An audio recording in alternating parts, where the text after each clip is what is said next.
as hard as you can. She wins Oscars and beauty pageants like it's easy or something.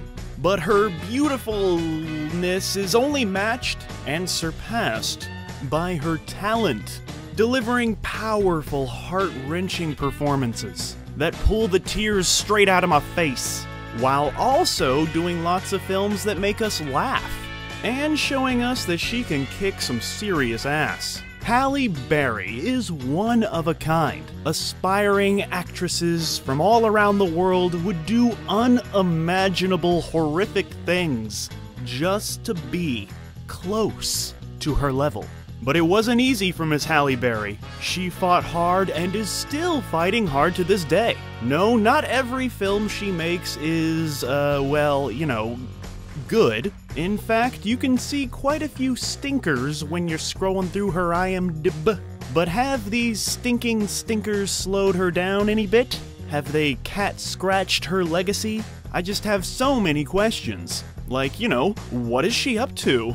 Where has she been? How did she get here? But I guess what I really want to know is, what the f*** happened to Halle Berry? Fuck am I supposed to go? I know where the fuck I am. Don't give a fuck where you go. Can't skin after I'm just doing your husband and motherfucker swinging away from me. Swing, motherfucker, that's cold as it is out here. I'm trying to get some motherfucking money from my brother here. Goddamn it.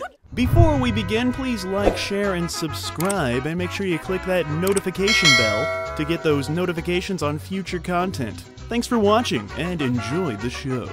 So yeah, but to truly understand what the f*** happened to Halle Berry, we must begin at the beginning, and the beginning began when she was born, on her birthday. Of all days, what a coincidence. 1966, Anno Domini, Cleveland, Ohio. She began modeling in the 80s and won Miss Teen All-American in 1985, and Miss Teen Ohio USA in 1986.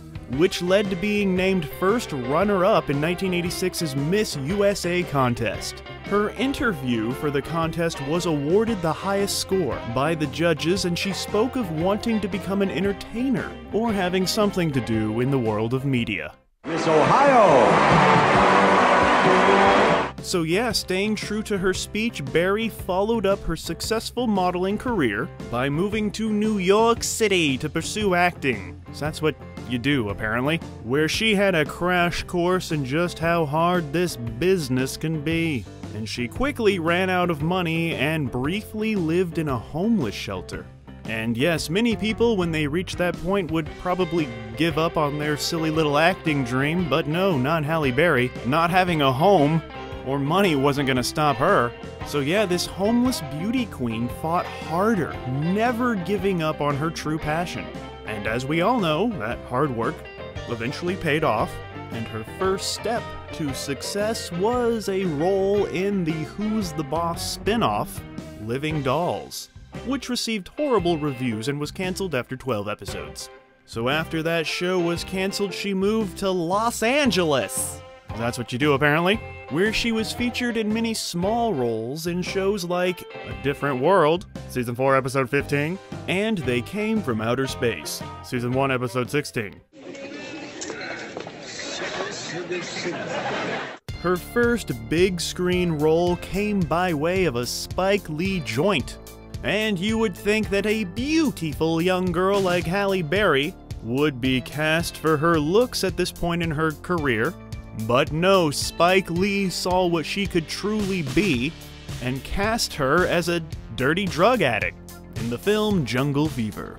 And right away, Halle Berry showed the world that she was committed to delivering an authentic performance. So she went all method as this meth head, not actually doing meth, but she didn't bathe for 2 weeks. A true artiste who relies on her talents rather than the good looks that the good Lord cursed her with. She would follow that up with a supporting role in a film called Strictly Business, and she would appear as a stripper in The Last Boy Scout. Can't you fucking drive?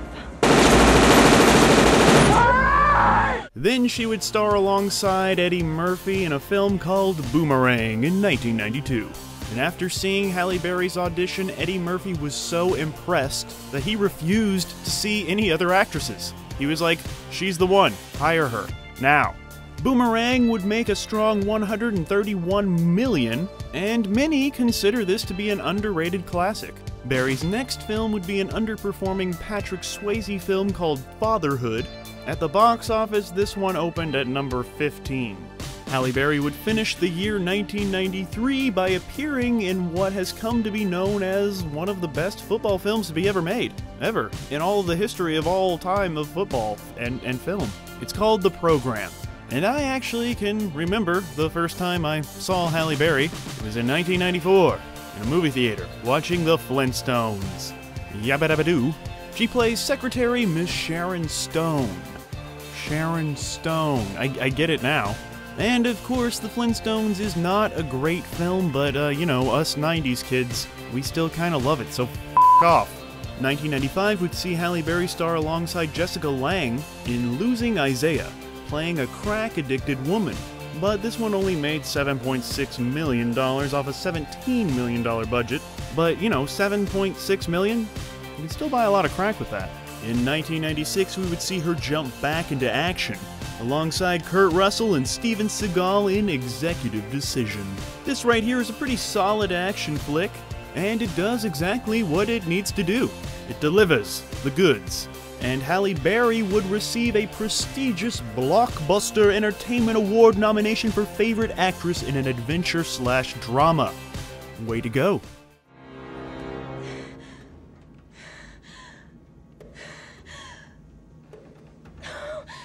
Get him with it. She next would star alongside Jim Belushi, or James Belushi, depending on his mood, in the film Race the Sun. Many people consider this film to be a Cool Runnings, but with solar cars, just not as good as Cool Runnings because they're solar cars. Audiences were not very interested in this one, and it only made $1.9 million. Didn't really make that many people rich. Speaking of being rich, Halle Berry would play the wife of a rich man in a movie called The Rich Man's Wife. And Roger Ebert, the guy with the thumbs, the mighty thumbed one, said that this film was a solid thriller for the first 94 minutes and is completely ruined by the last 60 seconds. The year 1997 would bring us BAPS. B-A-P-S. Reviews for BAPS were pretty horrid, with the mighty thumbed one giving it a rare 0-star review, calling it jaw-droppingly bad and stupid. This film cost like 10 million buckaroos, but would only make 7.3 million buckaroos back. So yeah, not exactly the high point of Halle Berry's career, but at least she looks like she's having fun. I don't know, looks funny to me.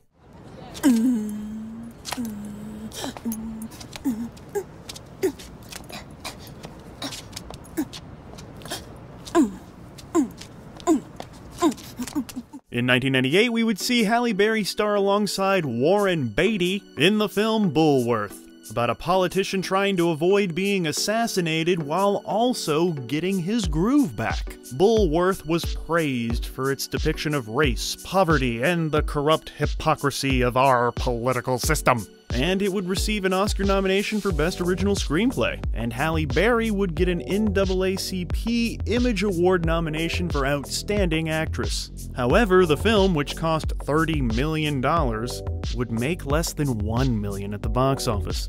But it is a very interesting gem of a movie, and Halle Berry is wonderfully perfect in this one. Check it out, it really says 1998. And she would close out 1998 by appearing in a film called Why Do Fools Fall in Love? It received mixed reviews and would make $12.4 million at the box office. In 1999, she would receive several well-deserved awards, including an Emmy for her portrayal of Dorothy Dandridge in the HBO film Introducing Dorothy Dandridge. You've got the power to hypnotize me. With Halle Berry's rise through those 1990s, it seemed like it was time for her to finally tackle something truly massive. And then the new millennium came, and she would star as Storm, of the big screen adaptation of that popular comic book called X-Men. And let's be honest, could you have imagined anyone else but Halle Berry playing Storm? She's perfect. Critics found the film to be respectful of the source material, with great action, and great acting. And yeah, this one pretty much started the cinematic superhero trend that has lasted f***ing decades. X-Men had a $75 million price tag and would go on to gross $296.3 million worldwide. Do you know what happens to a toad when it's struck by lightning?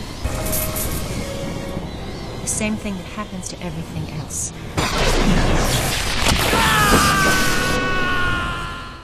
And then Halle Berry was involved in a hit and run. Yikes. But I'm sure she's sorry and has learned her lesson. Yeah. Reporting live from West Hollywood, Jason Carroll, CBS 2 News. In the year 2001, we would see Halle Berry. We would see a lot of Halle Berry, actually, in the film Swordfish. Critics said that the film had little to no plot and was overblown with action sequences that made no sense. But you know what? That's kind of why I liked the movie.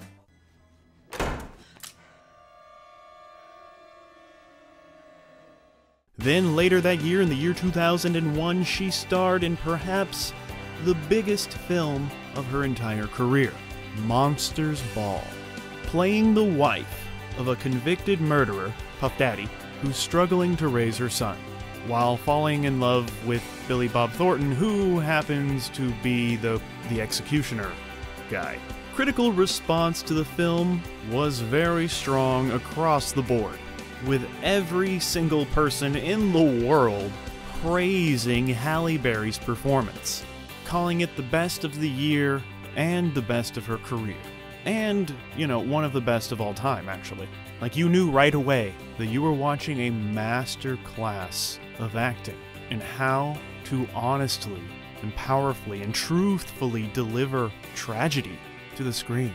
And of course, she would win a well-deserved Best Actress Oscar at the Academy Awards, making her the first black actress to be given this award.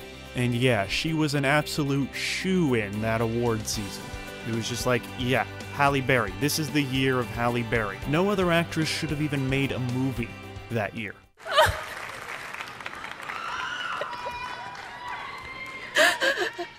Oh my God. She breaks down and bares her soul to the cameras. It is one of the finest performances delivered by a human being.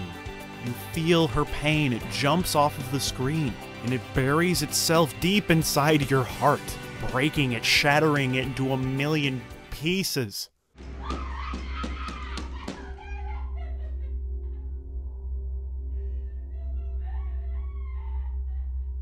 And what do you do after you win an Oscar? Well, you go on the Bernie Mac show, and then you go do a Bond movie.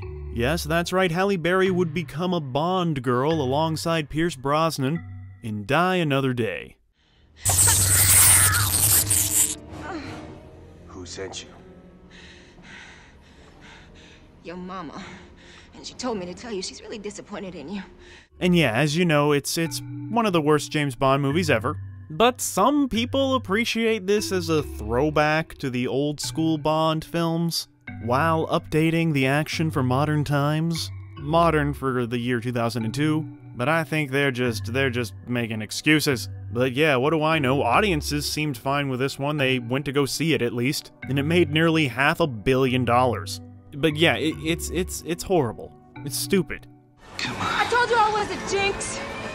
And this one would make us think that Halle Berry would be the next victim of that dreaded Oscar curse. You know, the curse that's happened to so many actors and actresses. After doing their best, they just can't seem to keep up, and shockingly do horrible movies right after.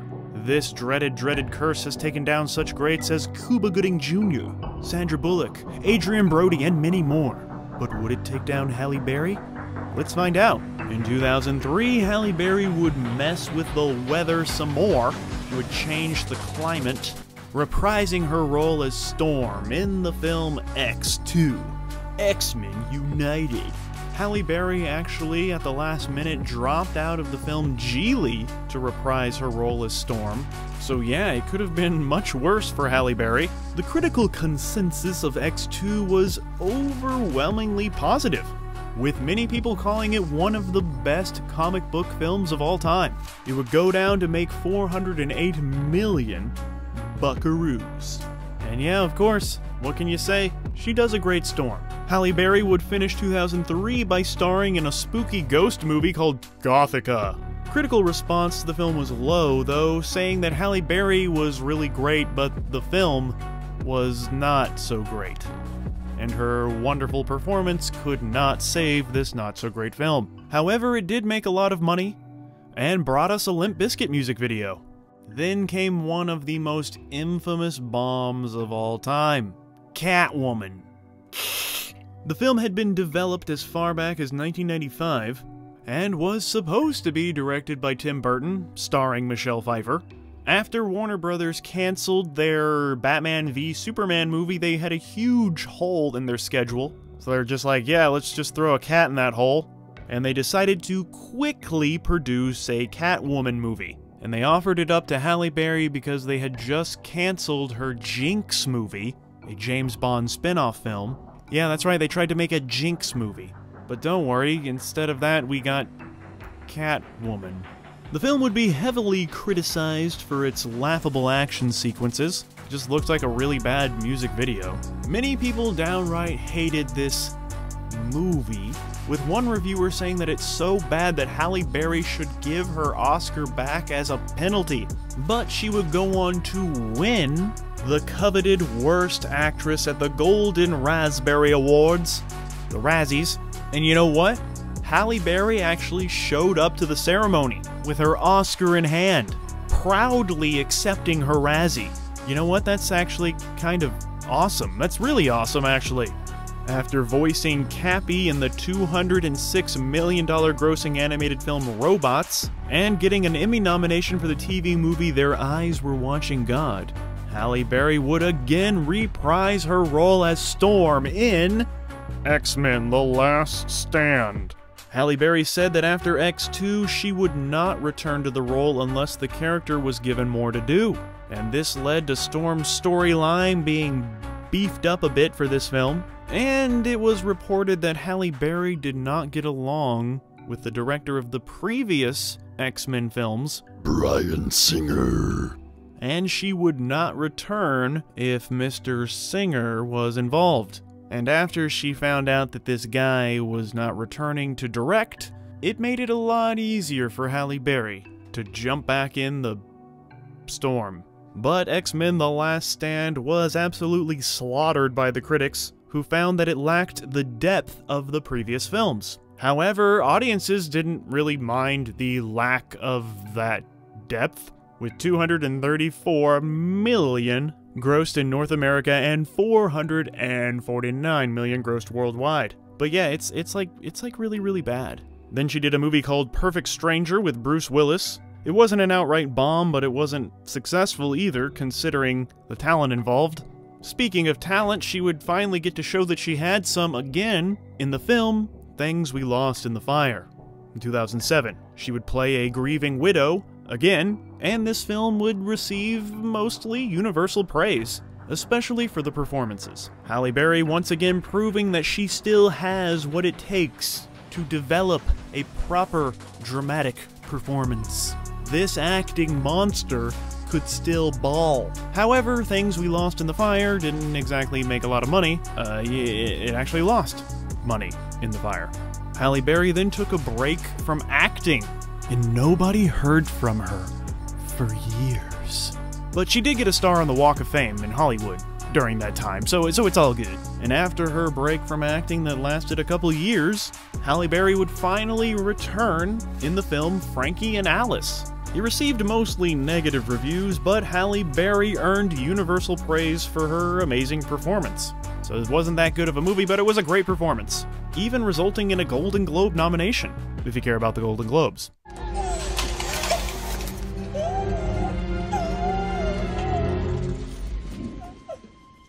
2011, we would see Halle Berry in a holiday collaboration film starring half of frickin' Hollyweird in a film called New Year's Eve, playing a nurse to Robert De Niro, who really wants to see some balls drop in Times Square.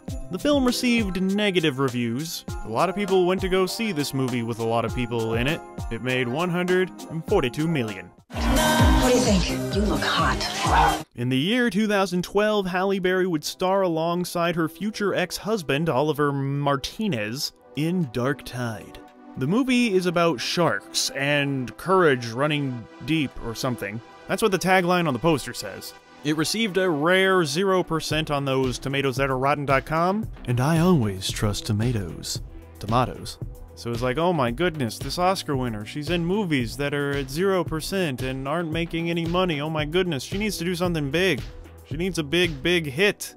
Hopefully her next movie will be a big, big hit. And her next movie was definitely big and kind of confusing. It was called Cloud Atlas. She was a member of an ensemble cast. This film is about how souls progress through time or something, I think. It really confused critics and just people in general. But you know, this is one of those movies that appears on a lot of people's favorite lists and a lot of people's least favorite lists. It's one of those best and worst movies ever made. It divided us as a nation.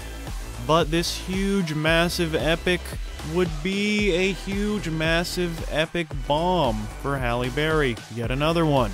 However, in the years since its release, Halle Berry has spoken favorably of the film, saying that she really likes it and is very proud of her work in it, and she loves the totality of all the characters. And you know what? Halle Berry and Tom Hanks, their segment is actually my favorite part of this film. Cloud Atlas. President Council swear by special order. Say I can't go play Lady Sonmi for every fate twisty wrong and click fingers make right. In 2013, she would appear in another ensemble film called Movie 43.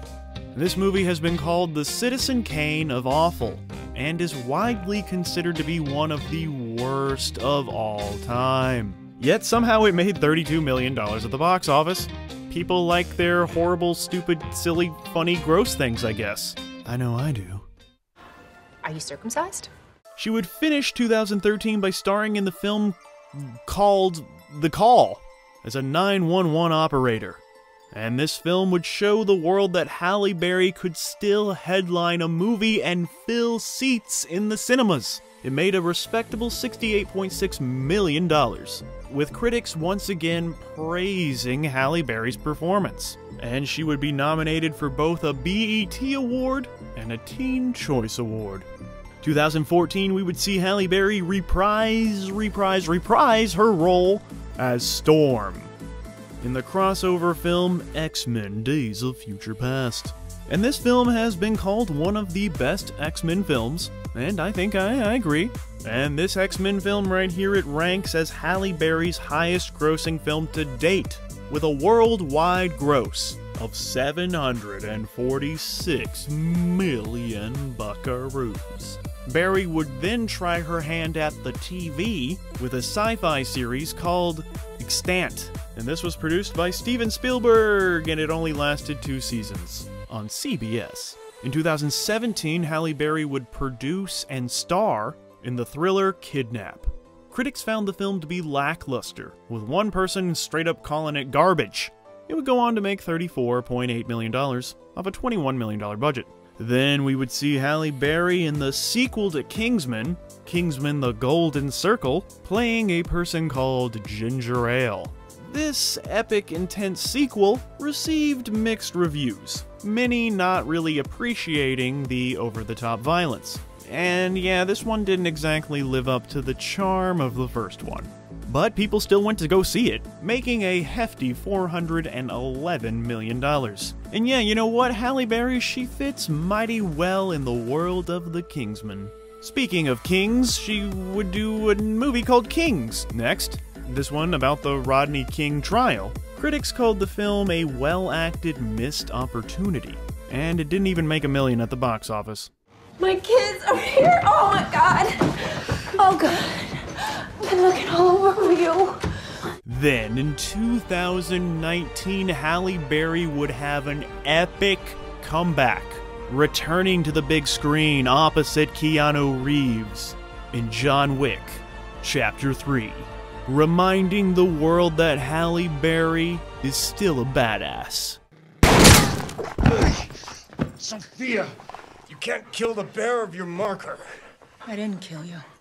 I just shot you. She plays an ex-assassin and manager of the Continental Hotel in Casablanca. And you know what? It was really refreshing to see Halle Berry be featured in a film like this.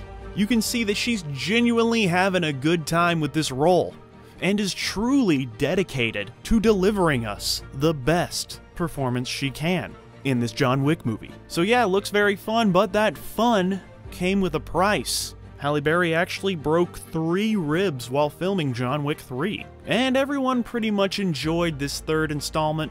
It was solid, hard-hitting, and that choreography was frickin' brilliant. Audiences showed up to this one to the tune of 327 million. And yeah, not many people can hold their own alongside the Baba Yaga himself, John Wick. But Halle Berry sure can, and she sure did kick some butt alongside her puppies.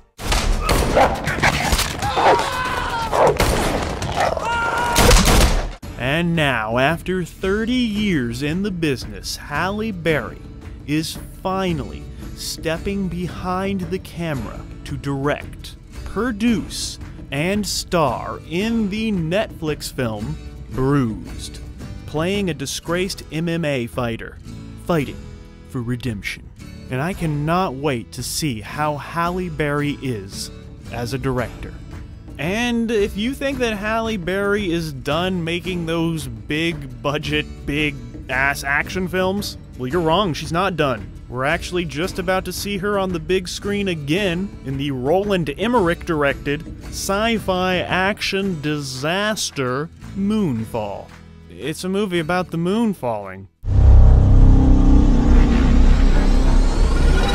Halle Berry knew from a young age what she was meant to do. Her natural beauty allowed her to succeed at an early age in the world of modeling. Yet she turned that image upside down by starting her career playing roles such as a disheveled crack addict. The true power of Halle Berry is her versatility. The roles that she takes on are never to suit anyone's desires but her own. And she has done that to both great success and some very big failures. But she keeps going, keeps pushing herself to tackle new and interesting stories and new complex characters. And yes, you cannot deny that she is one of the most beautiful and talented women to ever live. It's just a simple fact, guys.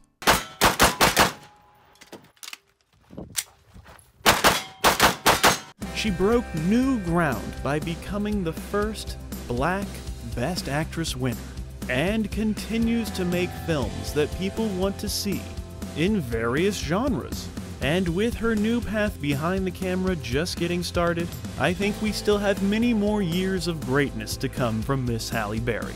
I know for 100% absolute certainty that she will be great. Oops, I hope I didn't jinx anything though. So yeah, nobody should give a f about what the f happened to Halle Berry, because she's doing just fine. Thank you for watching our show. If you like what you see, please subscribe to our Joe Blow Videos channel. Tell your friends who like this sort of content, and turn on the bell to receive notifications for all of our latest videos. We're an independent company, and we appreciate all your support.